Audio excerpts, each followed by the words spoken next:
Sex and politics have long gone hand in hand. New media has been both a curse and a blessing for politicians embroiled in sex scandals. It's now harder than ever to hide a sexual dalliance, and yet even easier than ever to make a quick comeback. Karina Huber has more. At New York City's Museum of Sex, salacious Facebook messages between former New York Congressman Anthony Weiner and a Las Vegas blackjack dealer are on display. Communications like these are what brought the married politician down. Mark Snyder, director of exhibitions, says Weiner is included in the exhibit to illustrate the dramatic impact online sexual flirtations can have. What we do can, in one click of a button, be shared with 100 million people. It's harder to keep something private. Weiner is running for mayor of New York.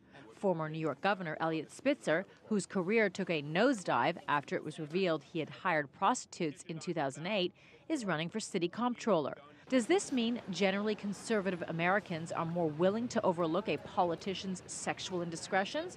Not necessarily, says political consultant Michael Tobman. He says politicians still need to go through a process to regain the trust of American voters after a sex scandal, but that process has been sped up. It used to be you would do a book tour, you would do a national tour, you would do a listening tour, you'd go on daytime television and then work your way up to the evening news, and it would take years, 6, 8, 10, 12 years. Now it's a matter of a couple of years. That's because social networking sites, blogs, and the rapacious appetite of 24-hour news channels has given them many more outlets for their mea culpas. Tobman says politicians still have to follow a strict script if they want to make a comeback. You have to ask for forgiveness. You have to explain why you believe it is time to return to public life, and there has to be an office to run for. We'll find out soon enough whether this will be a recipe for success for Spitzer and Weiner. In the meantime, what's clear is that the advent of new media has made it easier for politicians embroiled in sex scandals to avoid being banished to irrelevance. Karina Huber, CCTV, New York. And joining us now for more on the sex scandals that plague politicians is Steve Siebold. He is the author of Sex, Politics, Religion, How Delusional Thinking is Destroying America. Steve, thanks for joining us on our show. Thanks, Elaine. You know, talk to us about the differences in how countries and regions view these various political scandals, because Americans handle sex and politicians differently than, say, the Europeans and as well as those in Latin America and Asia.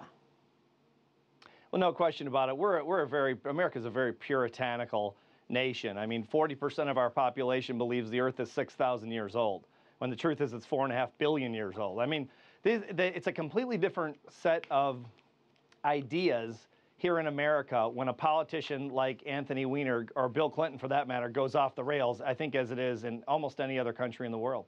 Why is that? Well, I think I love America, but we're a very emotionally immature country. We're a young country, we're a spoiled country, we're a rich country, we're powerful, and I think that that contributes a little bit to our point of view, our puritanical point of views. We really haven't grown up enough as much as we should have, and that impacts what happens in this country. Well, let's turn across the pond to Dominique Strauss-Kahn of France and former Italian Prime Minister Silvio Berlusconi. Slightly different circumstances there, more than impropriety, because that's mixed in with criminal charges. Is there a blurred line, do you think, between morality and criminality? Well, I think that the line is pretty clear, actually. I mean, these men obviously, broke the law, and they're suffering the consequences of that. Where Anthony Weiner, for example, wants to, it's a complete lack of judgment. Whether it's immoral or not, I don't know. I'm not a moral judge, but I don't really care about that. But I would look at his judgment when he wants to be mayor of the biggest city in America, the most powerful country in the world, and the biggest economy by far in the world, bigger than France and Italy put together. And that could impact millions of people and even billions of people around the world if a guy like this is making the decisions, or some of the decisions, in the biggest city in the most powerful, largest economy in the world. Well, the one thing it seems that all these people, all these guys, all these former leaders have in common is that they think that they can come back. Can these politicians resurrect their careers more so than any other post-sex scandal? Let's look at Anthony Weiner. He's obviously trying to make a comeback now in New York City. Silvio Berlusconi tried to make a comeback in Italy. Does it really depend on the region or the circumstances surrounding their case?